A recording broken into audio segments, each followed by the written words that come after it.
Welcome to Tuesdays with Merton.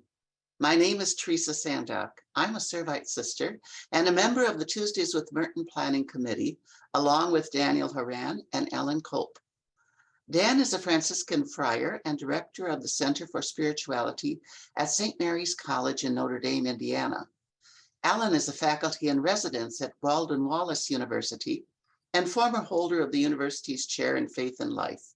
He also serves on the board of directors of the International Thomas Merton Society. Tuesdays with Merton is co-sponsored by the International Thomas Merton Society and the Center for Spirituality at St. Mary's College. The webinars are aired on the second Tuesday of each month. And now it is my pleasure to introduce Emma McDonald. Emma is a doctoral candidate in theological ethics at Boston College.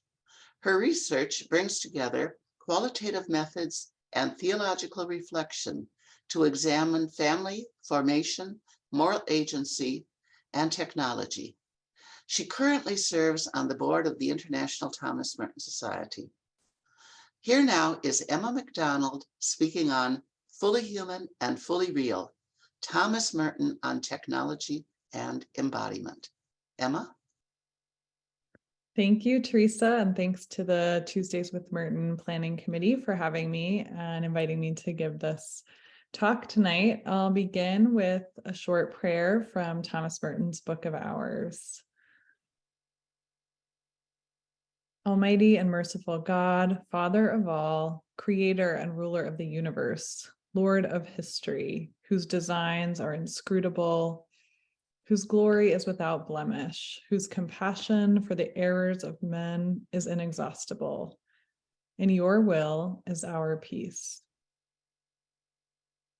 In this fatal moment of choice in which we might begin the patient architecture of peace, we may also take the last step across the rim of chaos.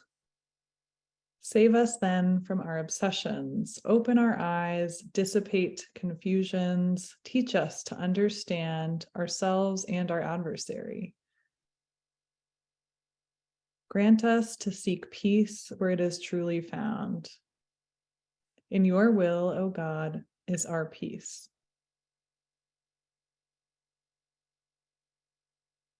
Amen. The COVID-19 pandemic has brought renewed attention toward and new appreciation of technology as developments in the digital age have made connections across time and space more possible. We have these developments to thank for this event itself, as my reflections on technology tonight themselves rely on technology to be communicated to all of you. Our everyday lives are shaped by technologies that Merton could hardly have anticipated in his writings on technology in the mid-20th century. Although we live in a different technological moment than Merton, his perspective, I think, is instructive as we contend with new technological developments because we are in much the same position as Merton. New technologies emerge on the horizon, are heralded with promise for their transformative potential, and with scientific credibility receive institutional buy-in and support that makes their development more possible. But we can't fully anticipate how these technologies, especially if and when they become commonplace, will affect society. A reader of Aldous Huxley and Jacques Ellul, Merton worried about the encroachment of technology and its potential to transform how we see and act in the world. Dependence on technology for Merton risked alienation.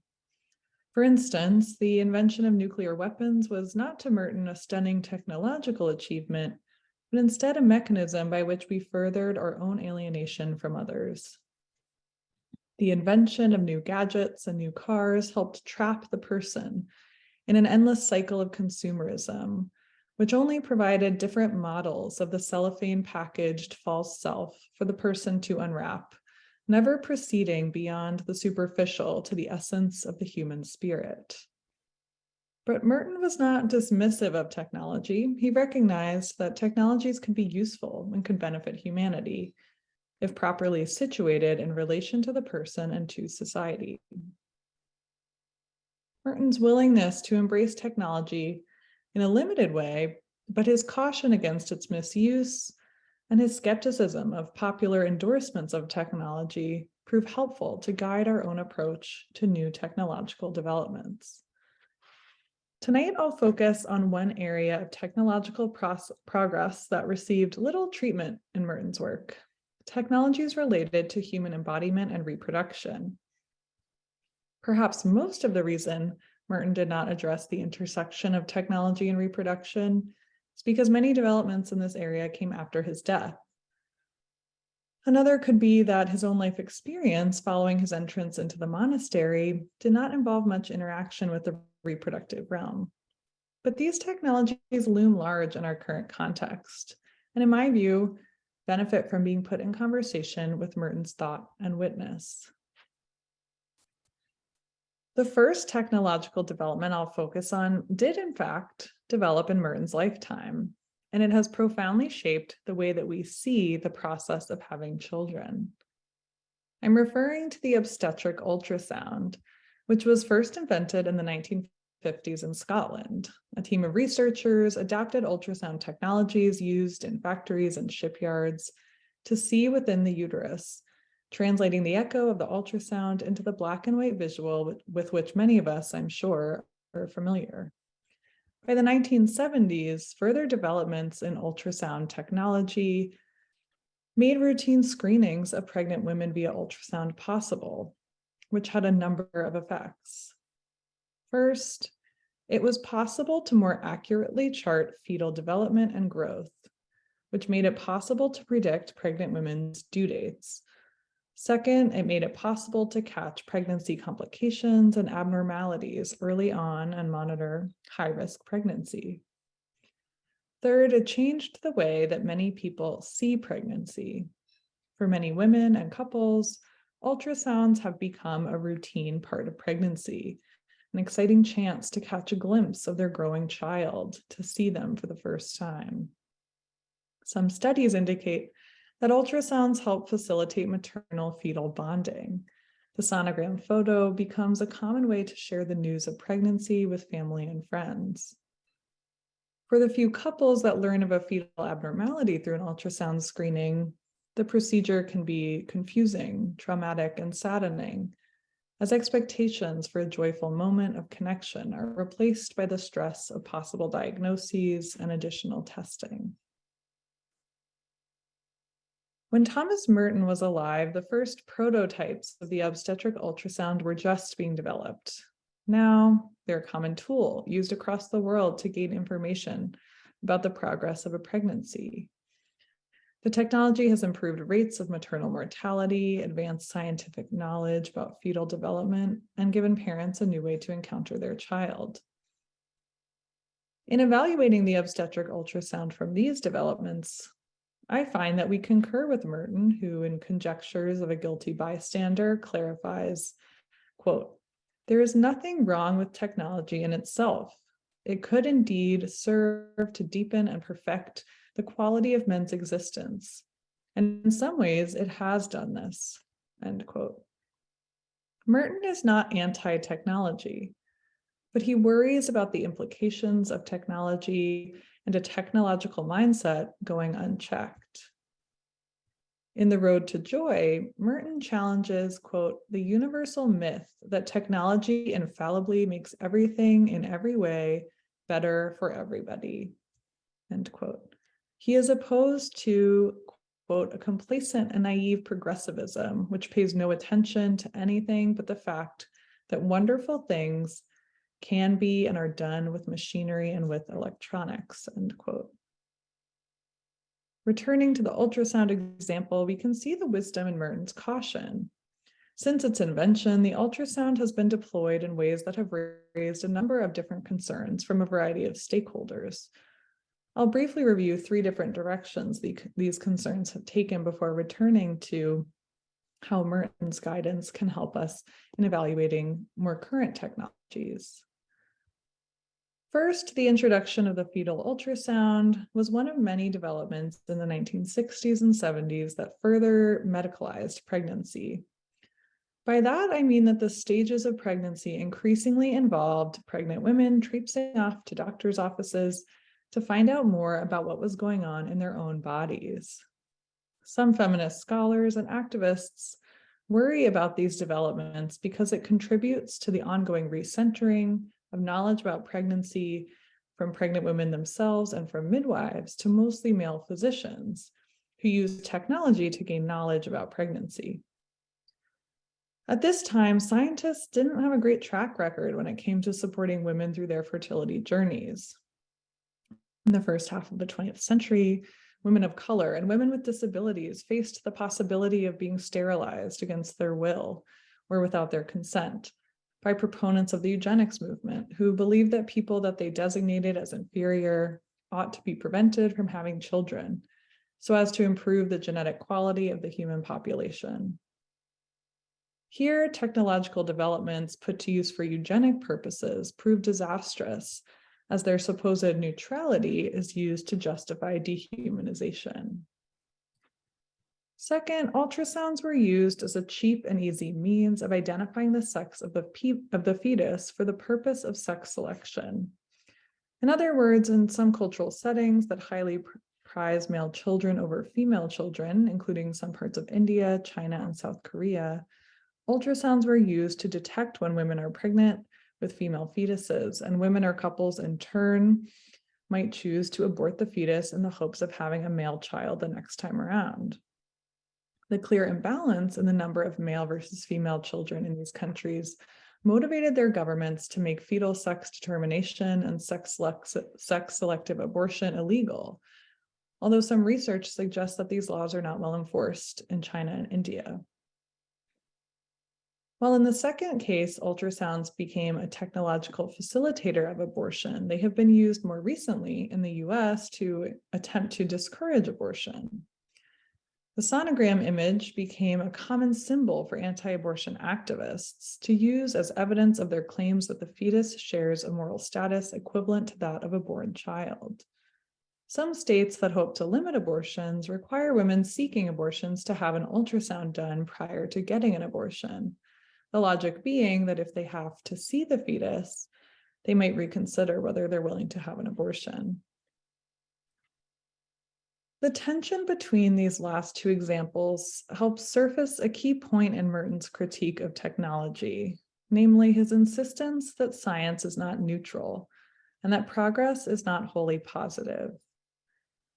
In each case, we can see the same technological capabilities used for purposes at odds with one another. In the case of sex-selective abortions, ultrasounds become the source of knowledge that motivates the abortion itself, dehumanizing fetuses, sexed female in particular. In the case of ultrasound requirements, lawmakers intend the ultrasound to humanize the fetus and discourage abortion. Thus, the same technology serves opposite purposes that would draw moral critique from people with vastly differing political views on abortion. My point here is to show that more is needed to evaluate technology than the freedom of scientific progress for the sake of more knowledge. Merton's critique of the dominance of science as a means of making moral choices helps explain the intractability of debates around human personhood, fetal development, and abortion. We commonly appeal to science as a moral justification because, as Merton points out in Conjectures of a Guilty Bystander, we perceive what is scientific to be right. Quote, "Science can do everything. Science must be permitted to do everything it likes. Science is infallible and impeccable. All that is done by science is right. No matter how monstrous, no matter how criminal an act may be, if it is justified by science, it is unassailable," end quote. But in the case of abortion, technology and scientific evidence can be used to support vastly different moral positions, as a recent article in The Atlantic described. Scientific evidence cannot answer a question that is fundamentally philosophical. The ultrasound provides a way of seeing the fetus technologically, but it does not resolve our entrenched philosophical disagreements about how to see the fetus morally. What can Merton offer here? I turn to his famous Fourth and Walnut experience to distinguish between the insight we gain from a contemplative orientation to the world and the knowledge that is more highly prized in our society, the scientific and technological. Merton's transformed sense of vision on the corner of Fourth and Walnut signals an altered moral perception independent from any kind of technological capability. He describes it as, quote, waking from a dream of separateness, of spurious self-isolation, end quote. Instead, he joyfully recognizes his shared humanity with others, overcoming the sense of alienation he formerly felt with people he describes as, quote, total strangers. While their outward appearance remains unchanged, Merton perceives, quote, the secret beauty of their hearts, the person that each one is in God's eyes, end quote. The importance and rarity of this vision come through in the last few lines of Merton's recollection. He says, quote, if only they could all see themselves as they really are. If only we could see each other that way all the time. There would be no more war, no more hatred, no more cruelty, no more greed, end quote. He concludes by saying that this vision of the person and of humanity cannot be seen, but instead only believed and understood. Merton's flash of contemplative insight is not occasioned by scientific progress or development.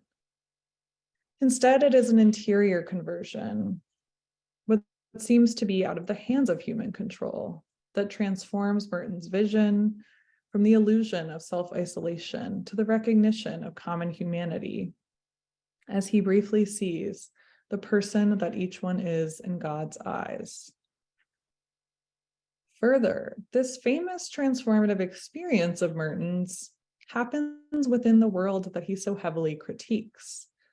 Fervently resistant to the pressures of consumer capitalism, Merton nevertheless finds spiritual insight in the middle of a busy shopping district. This too speaks to the possibility in the places where Merton found danger. Consumerism poses a threat, but it can become the site for contemplative transformation as well. A similar complex tension exists in the case of the ultrasound, which in part hinges on moral perception of the value of the fetus. For couples looking forward to starting their families, the ultrasound can become a grace-filled window into the miraculous development of early life. For others, it feels like a coercive step intended to provoke guilt and shame. And still for others, it is the chance to learn whether their child's characteristics set them up to be valued or disvalued in a sexist society. My point is not to endorse the choices made in response to these experiences of the ultrasound, although few, if any, would defend sex-selective abortion, but instead to highlight once again how the technological way of seeing I have tried to describe can carry a variety of moral meanings, leaving technology an ill-suited approach to making moral judgments. By reasserting the value of a spiritual, moral way of seeing, Merton's Fourth and Walnut experience helps us reconsider how we rely on scientific and technological knowledge. Science and technology can tell us much about the inner workings of our own bodies, but they don't provide self-evident moral judgments. The mistake Merton identifies is our tendency to assume that the question of how to proceed scientifically can be answered by science itself. He describes this as the central problem of the modern world in conjectures. He critiques, quote, the complete emancipation and autonomy of the technological mind at a time when unlimited possibilities lie open to it, and all the resources seem to be at hand, end quote. Proceeding with consumption and technological progress for their own sakes sets the human person up for what Merton calls a senseless idolatry that alienates us from ourselves and from God. For all of the supposed benefits of technological progress, Merton points out that technological advance has not resolved and has in some ways intensified violence, social injustice, poverty, and dehumanization. In Faith and Violence, he states, quote, "We are living in a society which for all its advantages and all its fantastic ingenuity, just does not seem able to provide people with lives that are fully human and fully real," end quote. Merton's famous essay, Rain and the Rhinoceros, gives us some insight into what he means by a life that is fully human and fully real. Here he describes the gratuity and meaninglessness of rain that fills the woods outside his hermitage. The rain for Merton is outside of the fabricated human world. It is, quote, "selling nothing, judging nobody," end quote. Its beginning and end uncontrolled by humanity. He contrasts the reality of this rain with the constructed meaning of the city, by which he means the seductions and engrossing patterns of consumerism and business. This reality leaves people, quote, "barely aware of external realities," end quote, as they miss the miraculous gratuity of rain and are instead irritated by its inconvenience to their commute. It interferes with human progress. For Merton, the world enamored by technology and consumerism loses sight of the reality of the natural world, and people lose sight of their own humanity, including their own mortality. The false self offers a comforting illusion from the reality of the world, which involves vulnerability, solitude, and death, but also truth. It is all too easy, according to Merton, to, quote, "mistake our vulnerable shell to be our true identity, and to think our mask is our true face," end quote. This requires a lot of work as we scramble to keep up the illusion with collective fabrications. In the time remaining, I want to consider how newer technologies related to human embodiment and biology can be evaluated in light of this contrast Merton makes between truth and falsity.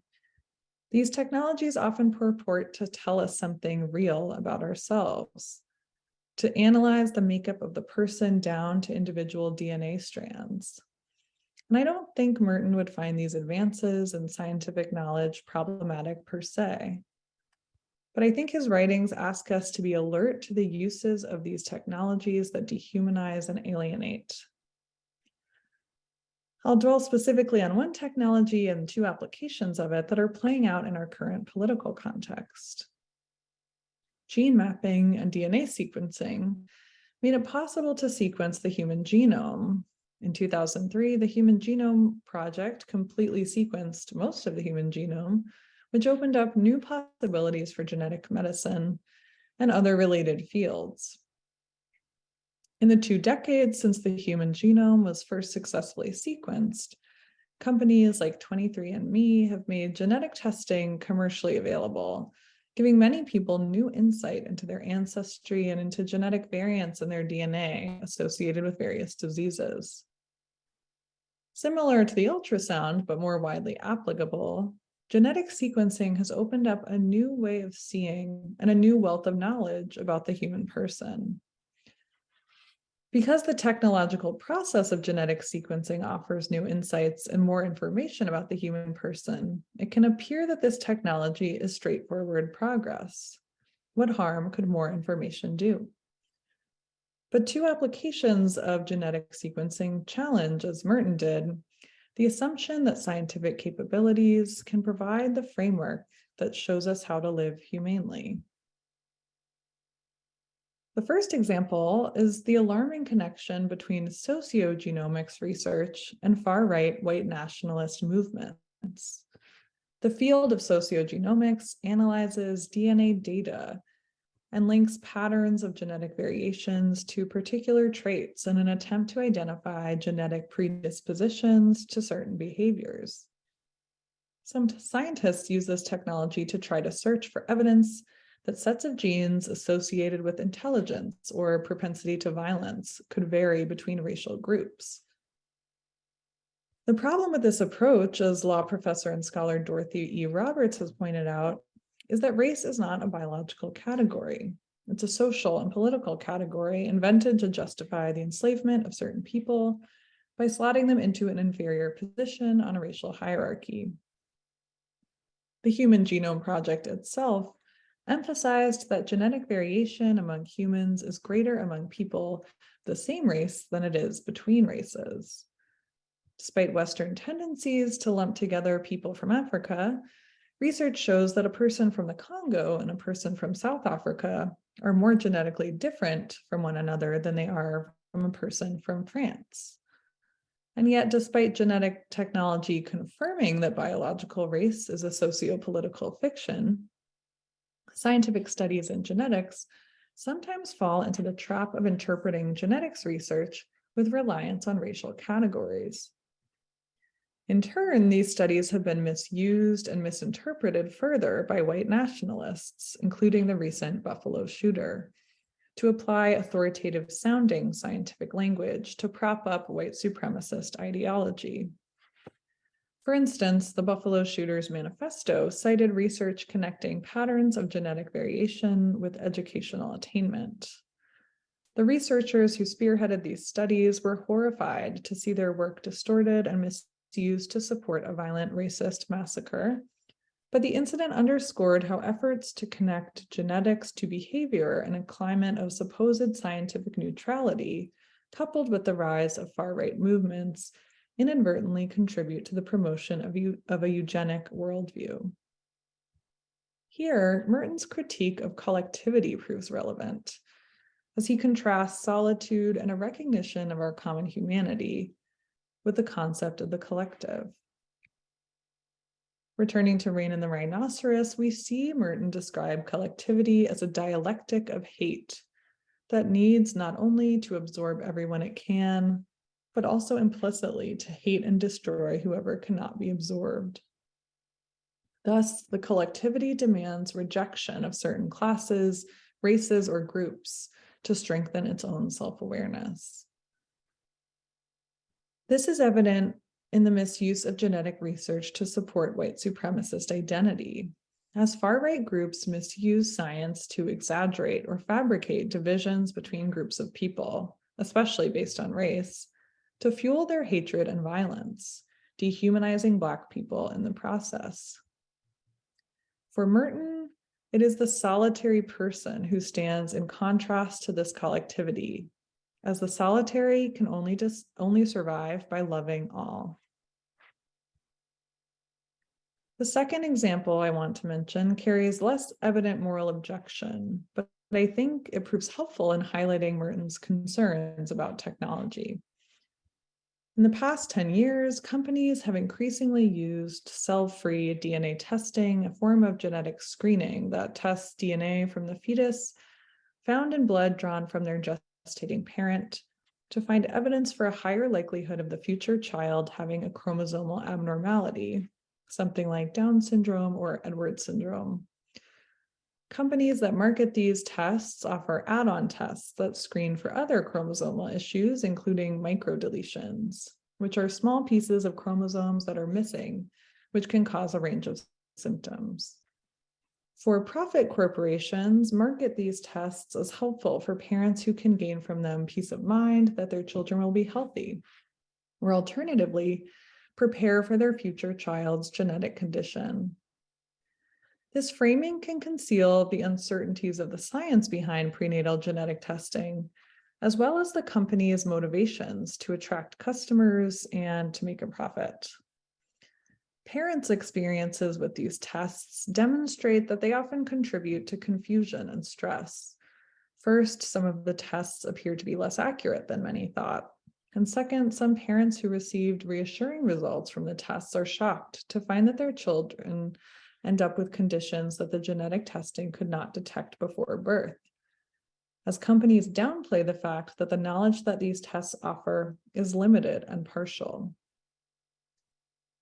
Pointing out the limits of these tests is not meant to dismiss any use of them as misguided or illegitimate. There may well be plenty of legitimate uses for these tests.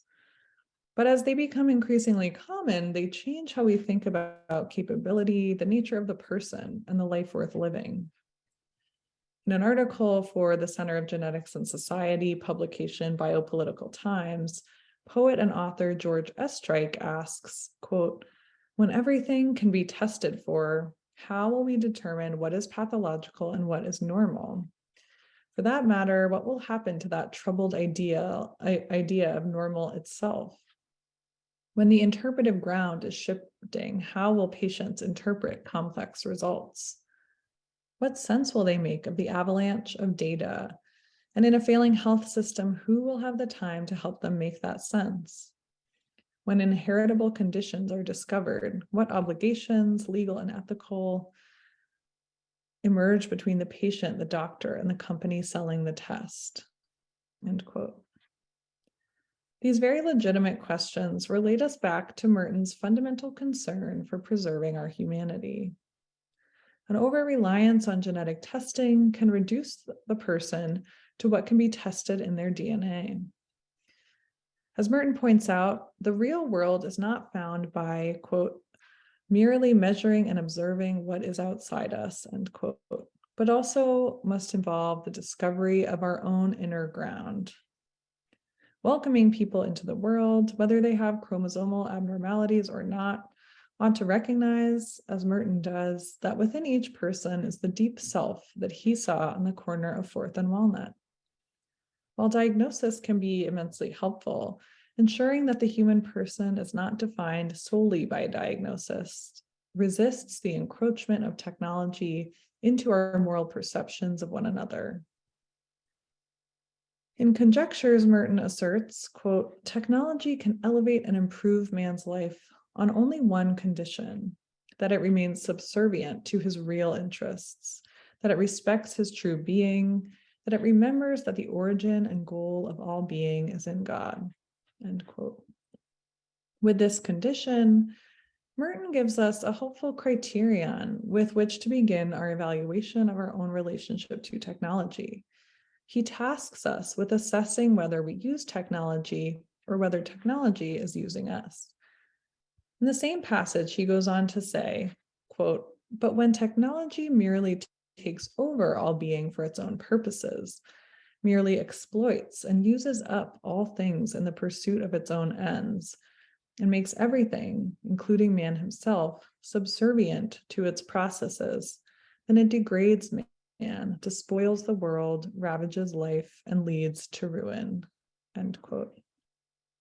This dramatic quote, typical for Merton, stands in stark contrast to the typical laudatory reception that technological progress receives in our culture. But I think it can motivate us to imagine more expansively the ways in which technologies can be used to further the common good, without verging into the dangers of collectivity and dehumanization. To conclude, I want to connect Merton's insistence on embracing our real humanity with his insistence on emphasizing our creatureliness. That is to say, our participation as part of God's creation. While I won't give a full account of the applicability of this insight to genetic technologies, what is important, I think, in connecting these two is that recognizing ourselves in relationship to the rest of creation helps reorient our concerns beyond the anthropocentric. As our own destruction of the planet has decimated biogenetic diversity of other species, and in response, new efforts are underway to attempt to clone and revive extinct species, we might benefit from reconsidering technological efforts to repair our planet and focus on developing the moral vision required to see ourselves in relationship not only to other people, but to all that has been created. Merton encourages us to begin that work in ourselves. In a memorable passage in Conjectures, he critiques the complete and systematic sham of the world. To inaugurate a new way of seeing, he says, we must vomit out the pretense of the world in the desert. Our relationship with technology, then, is one of critical engagement. Merton's description of life in the monastery proves apt, in my view, to describe how we ought to relate to technology. He says, quote, One lives marginally with one foot in the general sham. End quote. Thank you. I'll turn it over to Alan.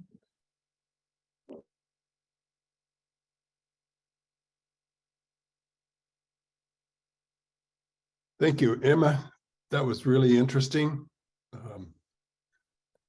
Nice to hear from a younger person in the Thomas Merton Society who brings us into the 21st century. So thank you. There are so many different ways you could go. And let me preface this by saying, I'll piggyback on what I just saw in the chat. This is a good time this evening to invite others to send some questions in. We have a little more time than sometimes we do. So I appreciate that from your perspective. So there are a lot of different ways we could go.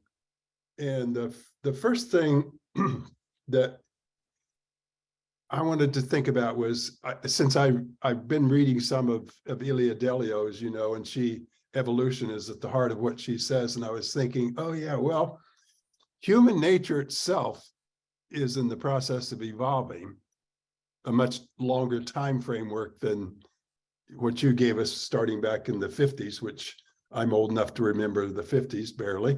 But if you think about, well, human nature is evolving anyway. So does that lighten the caution with respect to technology, do you think, or maybe even heighten it? So for me, it's a question of, so what is human nature? Yeah, I think that's a really interesting question. I think in some ways I would say it seems to me that it actually heightens it. I think with more technological progress, and kind of one particular thing I have in mind is transhumanism, which I didn't really talk about at all in this presentation, but I think I was certainly thinking about related to some of Merton's critiques of this kind of construction of the false self that is in denial of our mortality. There's concerted effort right now to kind of try to surmount the finitude that is so inherent in human nature, in our creatureliness through technological means. And thus far, those efforts have yet to accomplish much, but they certainly are being funded in Silicon Valley and attracting a lot of attention. And so I think, to me, those kinds of technological capabilities become another way of doing what Merton describes in Rain and the Rhinoceros, which is kind of running around in circles, obsessed with kind of our own inventions and becoming distracted from actually encountering and seeing the world. And so I think ultimately that kind of moves us away from reckoning with our nature. So I don't see that evolution progressing in a positive way in that respect, although that isn't the only example, and that's a more kind of pessimistic example, I suppose. Yeah. Well, it's interesting when you talk about that, because I have 4 grandkids, and with just a little luck, they'll all live to the 21st century. They'll make it to 2100, which blows my mind, obviously, but you think, holy cow, what are they going to do and how will they evolve? So thanks for giving us a perspective on that. Judith Valente asked a question that was a version of what I was going to ask. She says, you mentioned that Merton, through thought consumerism, causes us to lose sight of the natural world. Can you elaborate a bit on what you think he meant? Sure. Yeah, so I think, there's a number of different places in which Merton talks about, in connection to his critiques of technology, where he talks about the importance of kind of reconnecting with nature and the need to do that in a way by kind of removing ourselves from the trappings of society. And I think consumerism plays a role in that. And so I think what he has in mind there is that the kind of marketing and media culture tends to rely on and encourage people to consume as a means of forming their identity. And it offers kind of a false promise that consumption is salvific, at least in some kind of minor way. And so I think his point in kind of pushing back on that perspective is to say that if we envision ourselves as part of nature, as created by God, as in these fundamental relationships with other people, as part of creation, that this sense that consuming is essential and necessary is diminished, and that not that we will ever kind of escape being consumers. And Rain and the Rhinoceros, he talks about the lantern as kind of this symbol of his uneasy relationship with the technological world, or the kind of like fabricated world. And I think even for him, he recognizes how technological advance and products have been something he kind of reluctantly relies on and in some ways takes for granted. So I don't think he's suggesting that we somehow spurn that those developments entirely, but instead to say, what are the ways in which retreat and contemplation can occasion this kind of reorientation that magnifies the importance of our relationships in creation and minimizes consumptive relationships that take us off in the wrong direction. Yeah. It's really interesting, and your answer there caused me to think again of something I thought about as you were speaking through the half hour plus, is thinking about the monastic communities and how they've adjusted to technology. I've known Gethsemane for, I don't know, a few decades now, and with respect to computers and things like that, I certainly can't answer that question, but there are enough people on the call tonight that could talk about their own communities and how they've dealt with this technological thing. That would be a fascinating evening in itself. But since you probably can't answer that, and I for sure can't answer as a Quaker, I don't have a clue. I'm intrigued. I'm going to stay with the consumerism thing for a minute. As I think about consumerism, and I think you said as much, there's a way in which consumerism is set up to, in my language, pull us out of ourselves, to take our decision out of our own free will, so to speak, and I decide what somebody else is encouraging me to decide. And I wonder if that whole thrust is contrarian to the Merton quest to find our true self.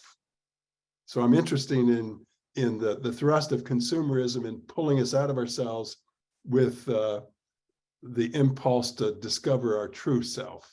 So maybe you could comment or walk around that for a bit. Sure. Yeah, I think I certainly see that connection as well. I think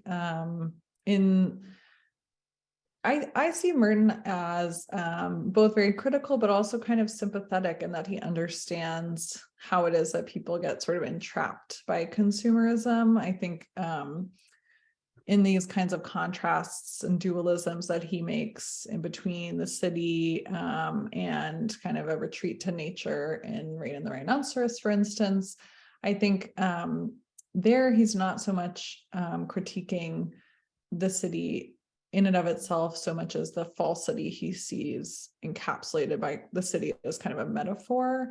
But I think he's himself spent a good amount of time in city settings, and I don't think he, writes them off entirely. So I think he has, an intimate knowledge of what it's like to live in a consumerist society. And so I do think he is able to recognize the ways in which that interferes with the construction of something like a true self, or the recognition of that already existing in the person. And I think, again, to me, it strikes me as kind of a means of distraction, that consumerism becomes this kind of misguided way to search for the true self, But I think what Merton is pointing out is that it doesn't actually lead us anywhere. And I think the way that you kind of see that coming through in his work is in the contrast between the simplicity he describes, for instance, in Day of a Stranger, when he talks about, his activity as breathing, as wearing pants, as these kind of very basic pieces of human life, and the pace and that he describes and the kind of rhythm of life that he conveys is so slow compared to, the way he describes people rushing around in the rain in the city, and these kind of all important obsessions that people are tracking down. I think, again, the kind of culture that consumerism inculcates in people is one of need and urgency. And Merton is really pushing back on that to say, why don't you spend some time reveling in the uselessness of rain? And there's nothing to consume. That first line in Rain and the Rhinoceros about, let's enjoy rain before somebody starts selling it, bottling it up and selling it. And so I think he's alert to the ways in which consumerism kind of encroaches.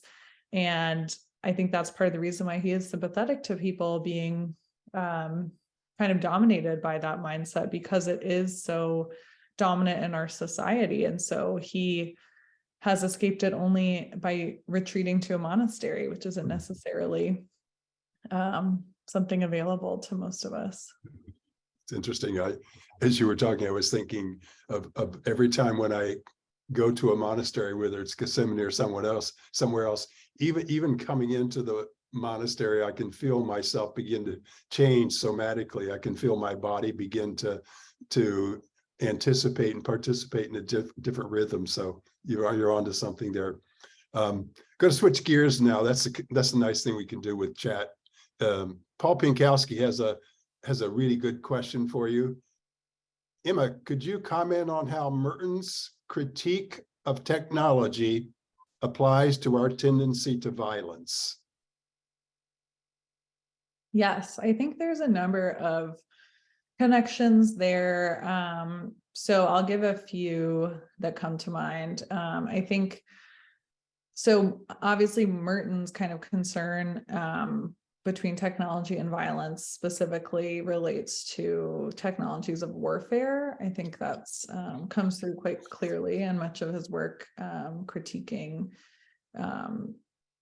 violence and promoting nonviolent approaches. So I think that since Merton has written, that's only intensified in some ways the need to kind of make that connection and make that critique. So one kind of technological development on that front that draws a lot of moral scrutiny in ethics, which is my field, is drone warfare. So the possibility that somebody could be sitting at home in like their home office or in like a government office and be sending deadly weapons via drone in another part of the world. And part of the complications with that is that it distances the person from the act of violence that they're committing. And so there's a concern that psychological distance creates a moral distance that reduces the gravity of the experience for the person in a way that promotes violence in an almost mundane way. And so I think that's a development that brings quite different ethical issues than older versions of warfare that were criticized, rightly so, for being traumatic for the person, for the people involved, and that being a sanctioned killer can really cause what ethicists call moral injury in the person. But I think even if drone warfare removes some of that sense of trauma, the desensitization that it can provoke brings another concern.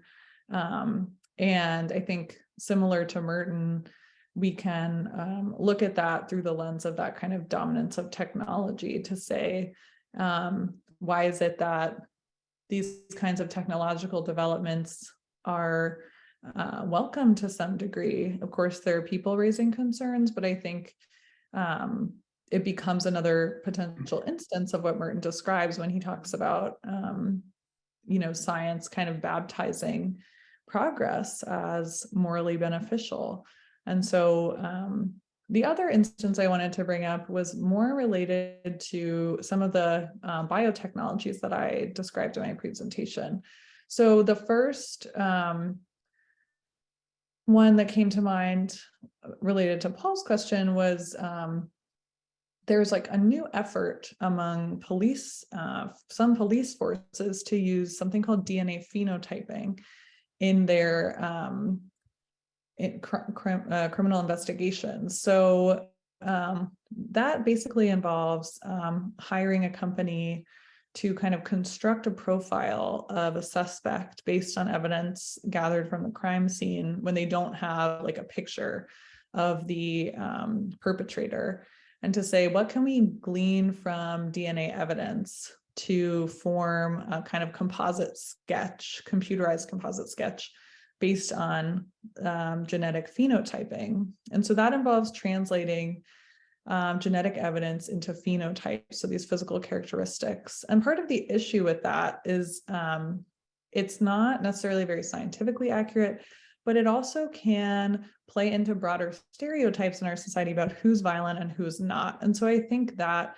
gets into another area of Merton's social critique that I didn't talk about as much, but that's something that would come up in Letters to a White Liberal, for instance. So his diagnosis of the white person in the US's moral imaginary as being kind of tainted by racism, I think relates to the critiques of this use of DNA phenotyping to say it's a moral problem if we are giving people further reason to imagine a Black person, especially Black men, as criminal.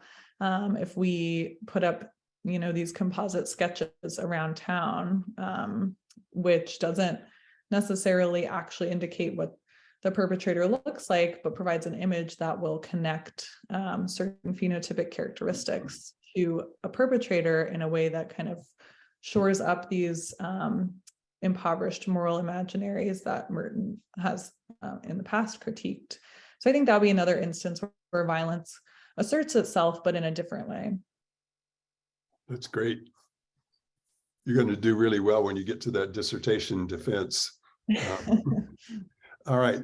This may well be my last question. I'm going to be a little less clear with Teresa on this one, but one of the things that Quakers like to do is talk about personal experience. So I'm going to ask you a personal experience kind of thing, and you could refuse to answer it. So this is going to be probably not my last question then, but I think I heard you say the way to go forward with technology is by being critically engaged. So critical engagement's the way to go forward with it. So could I ask you, what does that look like in your own personal life? And the fact that you're a woman, and a good bit of what you talked about tonight appropriately was how technology affects women. I get off the hook, even though I participated in it indirectly with my wife and some of that stuff. But so you could go in a number of ways, from TikTok to your own personal experience, either as a woman now or anticipatorily. But what kind of, can we watch you be critically engaged with technology and get a clue how each of us may be able to do it a little better? Sure. Yeah, that's a great question. So I will address that in two different ways. One of them I'll relate to a question I received as a direct message here on Zoom. So I don't know that you saw this one, but it was about bypassing me now, are they? Oh, I think it was by accident. But this question was on digital technology and social media, which I think is very relevant to the question you asked. So I'll deal with that second. But first, I just wanted to connect your question to some of the issues raised in my dissertation research, because even though that's my academic pursuit, I would say it also takes on personal importance for me as well. So in my dissertation, I'm interviewing women over Zoom who are Catholic, who deal with infertility. And so my area of interest is as you could probably tell from this presentation, reproductive ethics. And so part of what has been interesting in doing that research is kind of I think when you listen to people's personal experiences so regularly on these issues, it's really hard to come down super critically in an unambiguous way, which is part of the reason I appreciate Merton, both for his narrative style and for his willingness to preserve nuance and how he critiques technology. And so in many of the interviews that I've done, there's kind of I would say a critical engagement that comes through in the ways in which women engage technology. And one of those ways is often I think there's a sense that the process of in vitro fertilization, which involves embryos being created in a lab setting, that can kind of dehumanize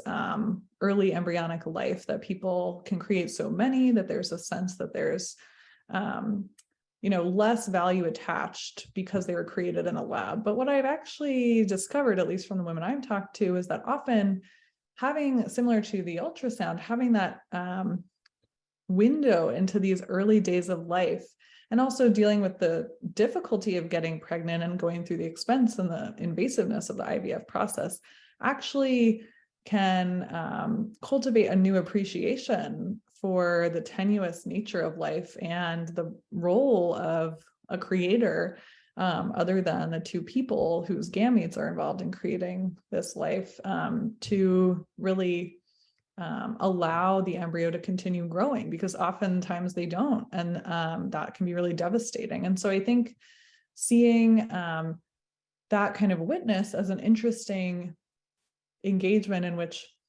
people are worried about that, the invasiveness of that technology, and yet can find ways in which that development also produces a window into the kind of mysteries of life and our finitude and our created nature, I think balance well the kinds of concerns that Merton has. So I think that project for me has helped develop my own sense of my own relationship to technology. And I think I would say in some ways a similar thing when it comes to social media. I'm not on TikTok, but I do think it's difficult to dismiss apps like TikTok entirely, because they provide such a point of connection and so much kind of social progress in a way in exposing people to different and new ideas. And I think there's a lot to critique when it comes to algorithms on those apps that kind of show people certain content and promote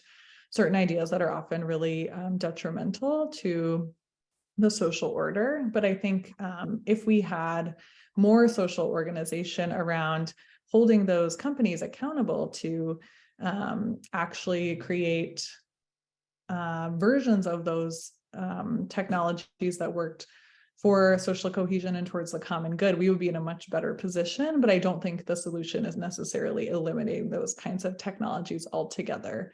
So I think for me, in terms of your question about my personal relationship, I think about using these technologies in a way that is always looking for new opportunities to kind of question their corporate roots and figure out what kind of political action can be taken to hold them more accountable, to work for better regulation, to ensure that the technologies we rely on are actually promoting the common good rather than detracting from it. Thank you very much for your own personal insights. Teresa? Well, thank you so much, Emma, for this fascinating presentation. One piece of your presentation that stays with me is how you brought out that Merton's Fourth and Walnut experience happened right in the midst of the whole commercialism. And that's one of the areas, one of experience where he had one of his most transformative experiences. I thought that was fascinating to think about that. And the other thing that goes through my mind then is, so what did Merton bring to it to allow him to have that experience? what lens was he looking at this from? But anyway, thank you so much for all the insights that you brought to us. I want also to thank Dan Horan and the Spirituality Center at St. Mary's College for providing the Zoom platform and technical support for Tuesdays with Merton. Thank Ellen Culp for again so skillfully moderating the questions. Thank Bob Grip, who posts the webinars on YouTube for us. And I want to thank Mark Mead, who makes them available as podcasts. So we use a lot of technology in Tuesdays with Merton.